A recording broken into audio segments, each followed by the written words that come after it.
మహేష్ కుమార్ గౌడ్ గారు నమస్కారం. నమస్కారం. Thank you very much. మీ అందరి సహకారంతో కాంగ్రెస్ పార్టీ వల్ల రేవంత్ రెడ్డి గారి నేతృత్వంలో మా అందరి యొక్క సమిష్టి కృషి వల్ల 75% మించి మున్సిపాలిటీ గెలుచుకుంటా ఉన్నాం.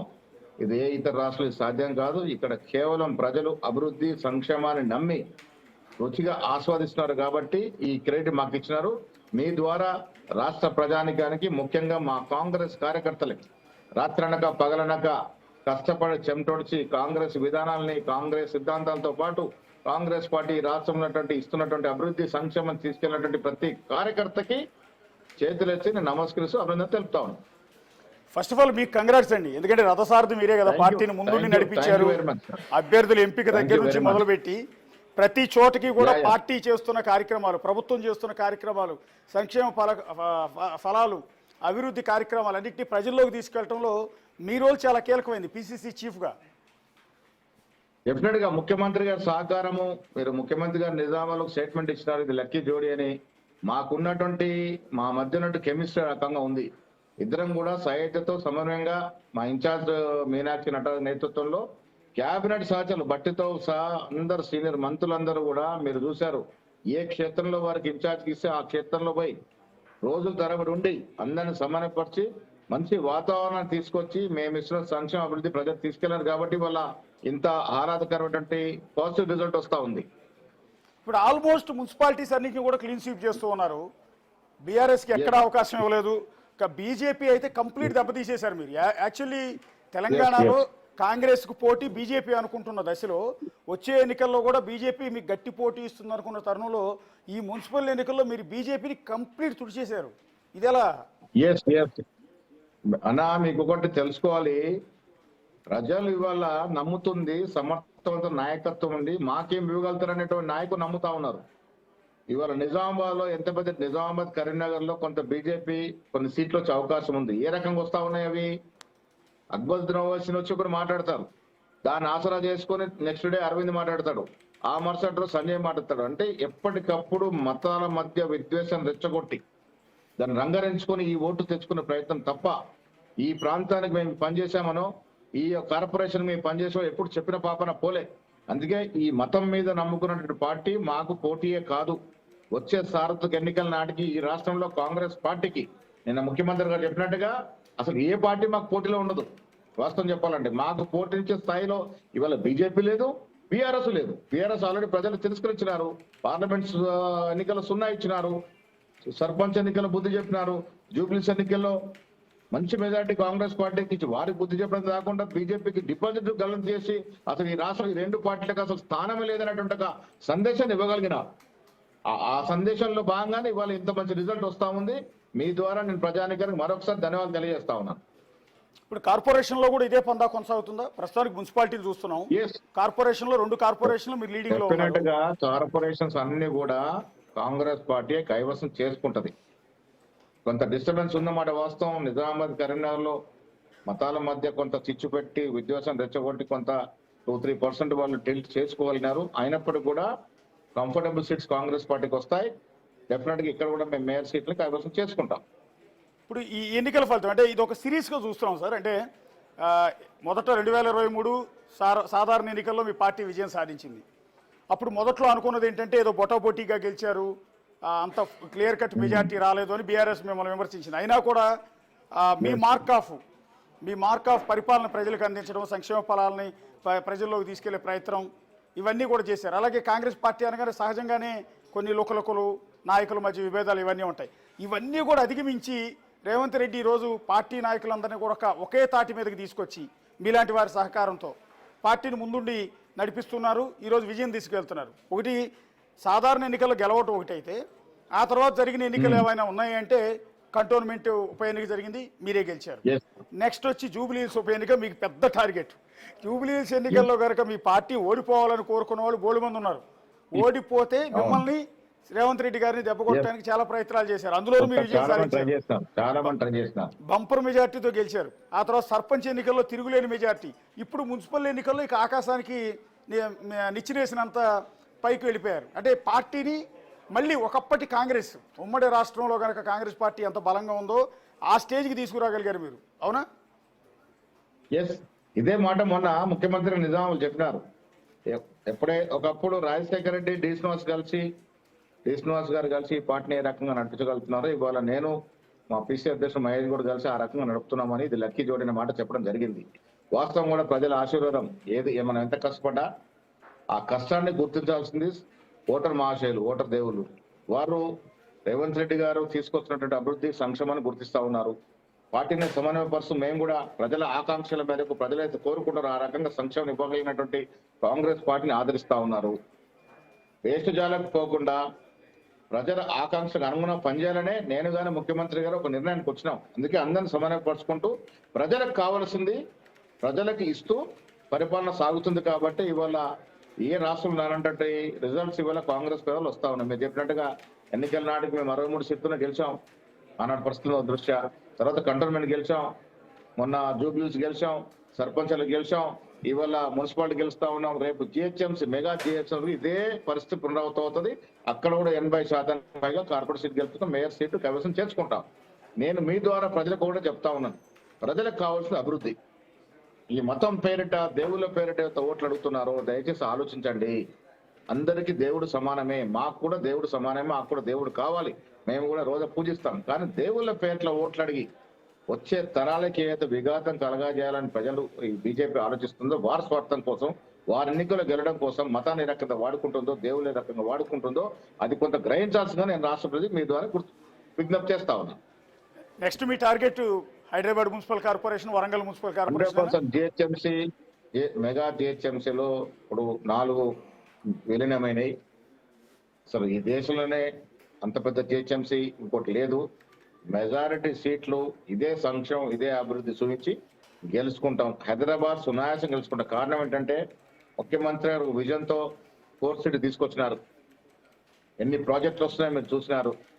గ్లోబల్ సమ్మిట్ పెట్టి 1, 2 కాదు 5,78,000 కోట్ల పెట్టుబడి తీసుకొచ్చినారంటే మన రాష్ట్ర ప్రజలే కాదు దేశం మొత్తం మన వైపు చూస్తా ఉంది. సో ఇలాంటి బృహత్తరమైన అభివృద్ధి రాష్ట్రంలో జరుగుతుంది కాబట్టి హైదరాబాద్ ఒక మెగా సిటీగా అవతరించిన అవకాశం ఉంది. కాబట్టి హైదరాబాద్ ప్రజలు దీన్ని గుర్తిస్తారు. కాబట్టి జరిగే రేపు జిహెచ్ఎంసీ ఎన్నికల్లో 80% పైగా కార్పొరేట్ సీట్లు మేము గెలుచుకొని మేయర్ సొంతం చేసుకుంటాం. అంటే ఇందాక బీఆర్ఎస్ లీడర్ ఒక ఆయన మాట్లాడుతూ ఆయన అంటున్నాడు, కాంగ్రెస్ పరిపాలన మీద వ్యతిరేకత ఉంది కాబట్టి ఈరోజు మేము డి అంటే డి అన్నట్టుగా వార్డులు గెలుచుకోగలుగుతున్నాం. మున్సిపాలిటీలు తక్కువ గెలవచ్చు కానీ 50% పైగా ఓట్లు వార్డుల్లో మేము గెలవగలుగుతున్నాం. కొన్ని మున్సిపాలిటీలు ఆల్రెడీ 4-5 మున్సిపాలిటీలు మేమే గెలిచాం. ఇదంతా ప్రభుత్వ వ్యతిరేకత కదా అంటున్నారు. అంటే అధికారంలో ఏ పార్టీ ఉంటే ఆ పార్టీ లోకల్ బాడీస్ గెలవటం ఆనవాయితీ. కనీసం 90% కాంగ్రెస్ గెలవాల్సింది, కానీ ఈరోజు 70%కో 60%కో పరిమితం అవుతోంది అంటే అది వ్యతిరేకతే కదా, మాకున్న ఆదరణే కదా అంటున్నారు. ఈ గత చరిత్ర చూసుకుంటే ఆనాడు టీడీపీ కాంగ్రెస్ కానీ, కాంగ్రెస్ టీడీపీ కానీ, ఆ తర్వాత టీఆర్ఎస్ కానీ, సో టీఆర్ఎస్ లో అన్ని సీట్లు గెలిచినట్టే వాళ్ళ ఆనాడు చేసినటువంటి ప్రక్రియ మనందరూ మర్చిపోలేదు. ఇలా ప్రజాస్వామ్యతంగా ఎన్నికలు జరుగుతున్న ప్రశాంత వాతావరణంలో 60% దాటామంటే పబ్లిక్ మ్యాండేట్ ప్రభుత్వానికి ఉన్నట్టు లెక్క. న్యాచురల్లీ కొంత ఆపోజిషన్ కి స్కోప్ ఉంటుంది. ప్రజాస్వామ్యంలో అది అవసరం, మేము కూడా ఒప్పుకుంటాం.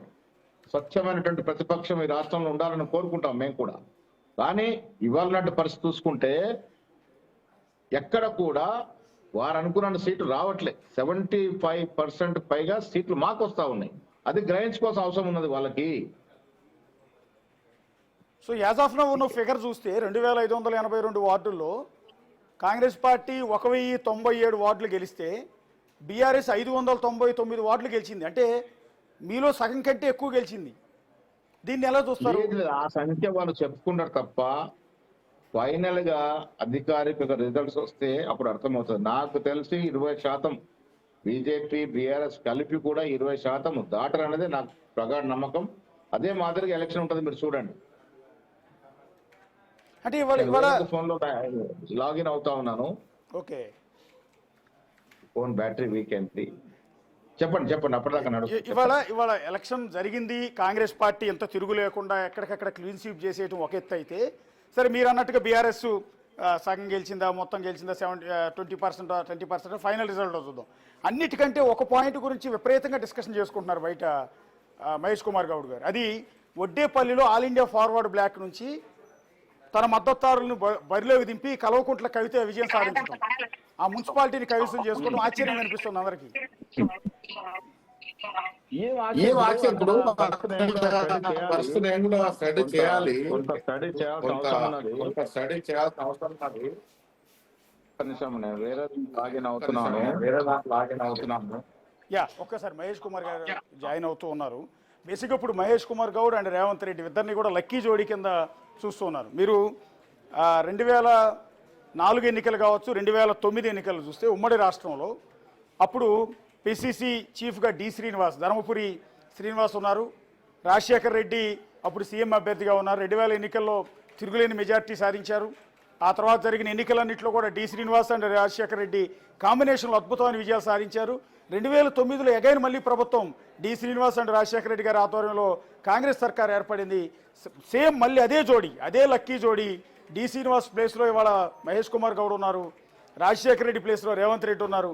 ఇదే కాంబినేషన్తో విజయాల పరంపర 2023 సాధారణ ఎన్నికల నుంచి ఈ ఎన్నిక వరకు తిరుగు లేకుండా కాంగ్రెస్ పార్టీ అలా జనాల్లోకి వెళ్తూనే ఉంది. తెలంగాణ ప్రజల ఆదరణ పొందుతోంది. మహేష్ కుమార్ గౌడ్ గారు మళ్ళీ జాయిన్ అవుతున్నారు. మహేష్ గారు, ఎట్లా వడ్డేపల్లి విజయాన్ని ఎట్లా చూస్తారు? అంటే కల్వకుంట్ల కవిత ఇంతవరకు పార్టీ పెట్టలేదు, సొంత పార్టీ నుంచి ఆమె బహిష్కరించారు, వాళ్ళు సొంత తండ్రే బహిష్కరించాడు. అయినా కూడా ఒంటరిగా పోరాటం చేస్తూ ఈరోజు ఆల్ ఇండియా ఫార్వర్డ్ స్థానిక పరిస్థితులు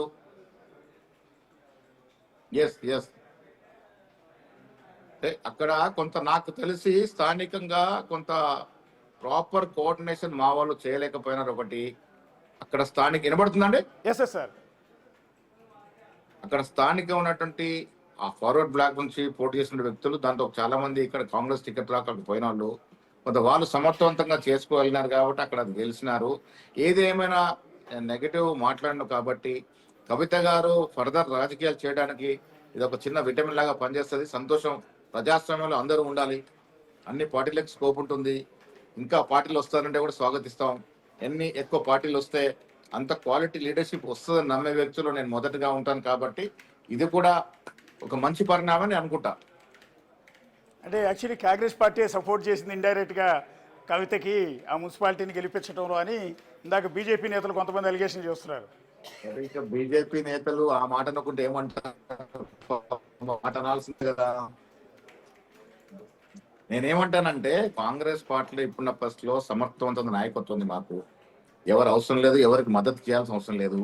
ఏదైనా చేయాల్సి వస్తే కూడా బాటంగా చేస్తాం. బీజేపీ బీఆర్ఎస్ లాగా చీకటి ఒప్పందంలో ఉండం. మేము గతంలో టీడీపీతో పొట్టు పెట్టుకున్నాం, తర్వాత టీఆర్ఎస్తో పొట్టు పెట్టుకున్నాం, ఇలా భాజపా టీజేఎస్ సిపిఐతో పొత్తు పెట్టుకున్నాం. ఇవి బాటంగా చేస్తామని ఉంటే ఓపెన్గా చేస్తాం, దొంగచాటుగా చేయాల్సిన అవసరం లేదు. కవిత గారు ఏ రకంగా గెలిచారో అక్కడ పరిస్థితి ఏంటో ఒక అధ్యయనం చేయాలి, చేసిన తర్వాత మళ్ళీ మాట్లాడతాను.